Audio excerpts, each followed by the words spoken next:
This is the Ibala of our changing world.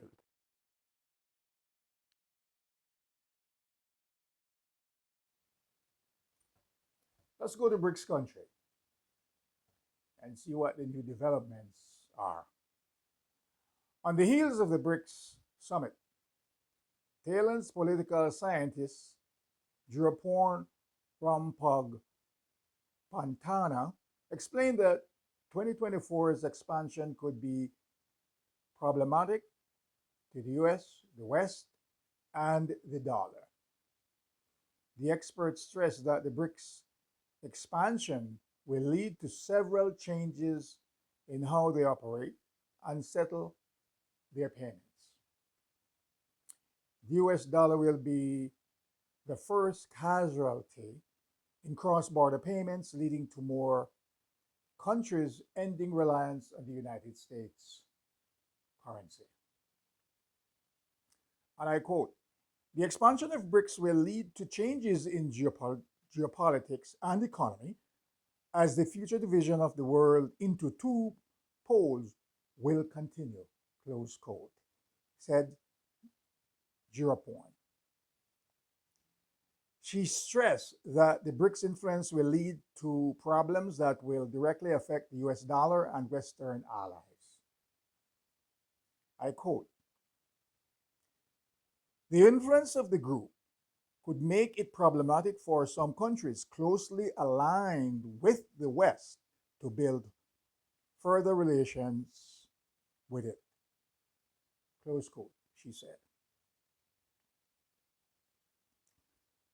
Therefore, the battle for financial supremacy could begin after the BRICS 2024 summit in October this year. While developing countries remain on one side of the political spectrum, the United States and its Western allies will be on the opposite side. Now, remember now, this summit in October of this year, 2024, will be held in Russia. And one of the problem here is that U.S. dollar will be the first casualty when more countries, especially when more countries are joined in this BRICS Plus group. You see, the West, led by America, has 16,000 sanctions on Russia. And countries are watching all of that. You know, at this discussion, I'm sure they're going to be talking about, as they have mentioned in their articles and their comments, that they're going to be more cross-border payment. They're going to have some kind of a cross-border payment system where they're not relying on the United States dollar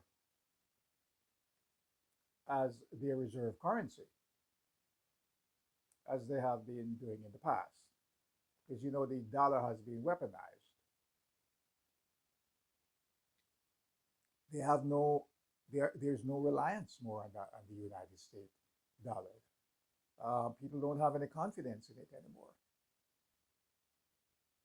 So in these meetings, you're going to see a wider expansion. There will be two poles, the Western pole and the global South pole.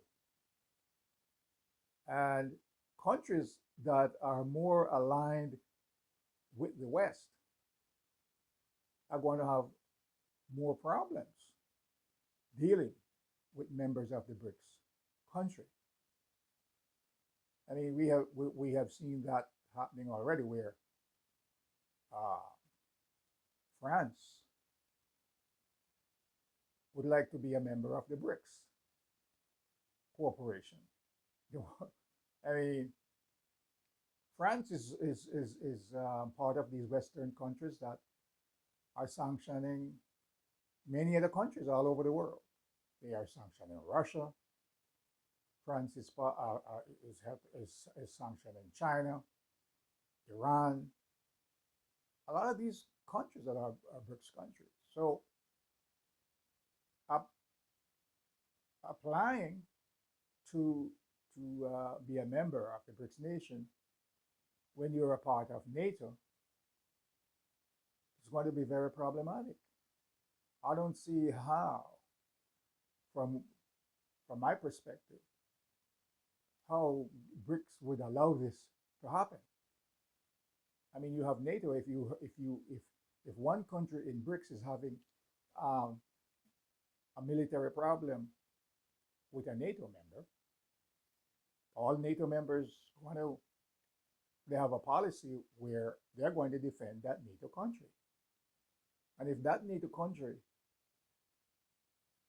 is sanctioning um, countries that are in the BRICS world,